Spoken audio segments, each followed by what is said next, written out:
Divorce Mediation, and I'm a family law attorney, a family law mediator, and an integrative health and wellness life coach. And I am doing 35 days of Facebook Lives with different, I'm going to put this up. Sorry. I don't know why it always does it. It kind of makes it smaller. But anyway, I wanted you to see the background. I love that message. Be the change you wish to see in the world. So today is Friday. Happy Friday. I hope you had a wonderful week. You're having a fabulous Friday thus far.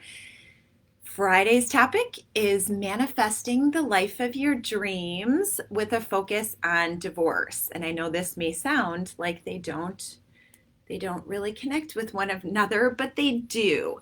So I want to share with you a tip that I like to utilize in the Solace divorce mediation process.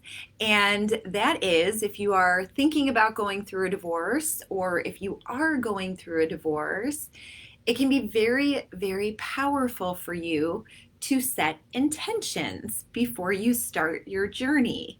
And what are intentions? Intentions are things that you speak out loud and share with your spouse or with your partner in the mediation room, or now it's a Zoom room. We share these intentions with the mediator. And when we say these out loud, we're also sharing it with the universe and with the world, and releasing our energetic vibration with regards to what we want for our divorce journey.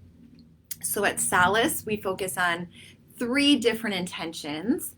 And the first one is, why did you choose to mediate over litigate? Knowing that you had a choice with regards to which venue you wanted to utilize. What are you hoping to get out of the mediation setting that you didn't think you would be able to get out of the litigation setting? And as you all know, or people have listened before, I was a litigation attorney for 9 years. And so when I think about that question and that intention, there are many reasons that you can utilize mediation, or why you should utilize mediation. There's the expense difference in mediation versus litigation.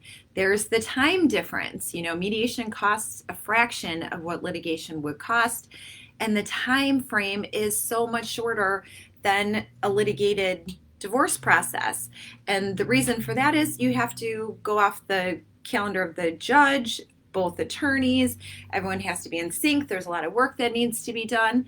And there's a lot of divorce cases that are flooding the court system.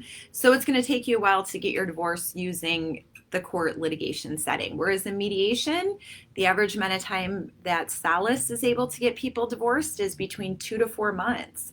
And so everything is just much more streamlined. Everyone just works together.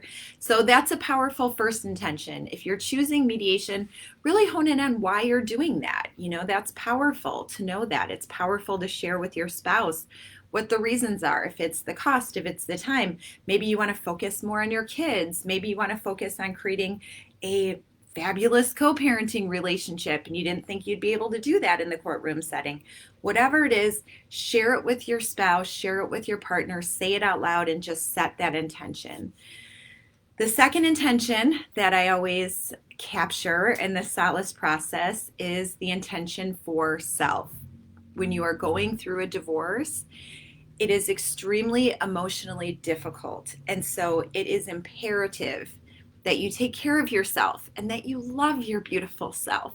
And so the second intention that we set is, what are you going to do for yourself during this divorce journey to take care of you, to love yourself? What are the things that you need for yourself, your unique, beautiful self, to feel good? Because we want to try to feel good during a very difficult emotional time.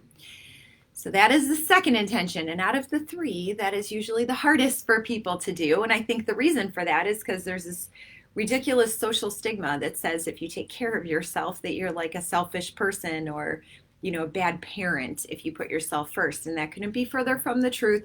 You have to fill your bucket before you can give to anybody else. So that is the second intention, is what are you going to do for yourself? And it can be, what are you going to do for yourself to take care of yourself? Or what are some goals that maybe you want to focus on in the future? anything having to do with you and helping you to feel good. Because while you're going through a divorce experience and journey, you want to work your hardest to try to feel good so you can stay in a high energy state. Because when you're in a high energy state, that's when you have a clear head, clear heart, clear soul, and you can make really good agreements that really truly are in the best interest of your individual life journey, your co-parenting family journey, your children's journey, for everybody. And then the third intention that can help you to manifest a very empowered divorce journey is the intention for your children. And so, yes, while you're going through a divorce and you're a parent, absolutely, the divorce is about you and your spouse because you two are the two named parties.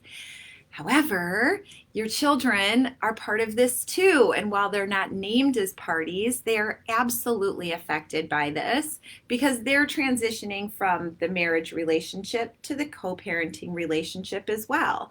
And so we want to make sure that we're all clear and very focused on what the intention for your children is.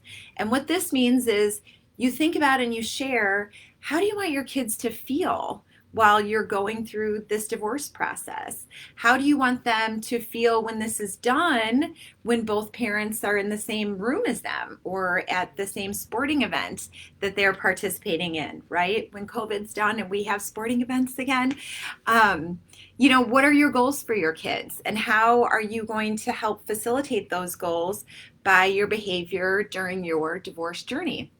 And so if you can focus on these three things and set these three intentions, it's going to help you start your divorce journey in a very mindful manner. And sharing these with your spouse will get you both on the same page to really understand the bigger picture of, yes, you are getting a divorce, but what are your intentions and hopes through this journey? What do you want it to look like during this time of going through this process of all the legal stuff that you have to talk about, and after? What do you want your life to look like after? Set these intentions, be very mindful, and choose to be in control of your divorce journey because you absolutely can be. You're the absolute best authorities to determine what is in the best interest of your children and to determine what a fair and equitable manner is to divide your marital property. You are. Absolutely. You're the best authority. So you can be in control of your divorce journey. And in order to do that, you can choose to mediate your divorce because when you mediate, then you have complete power to create the agreements that are in the best interest of your children and that are fair and equitable for your marital property division. When you're inside of court, you don't have that power. Your attorneys are advocating for you, and then the judge sitting at the front of the courtroom is the one who's making those decisions for you. So I wish you all a beautiful Friday and a fabulous weekend, and I will see you next week. And until then, make positive choices that are high energy and be the change that you wish to see in this world.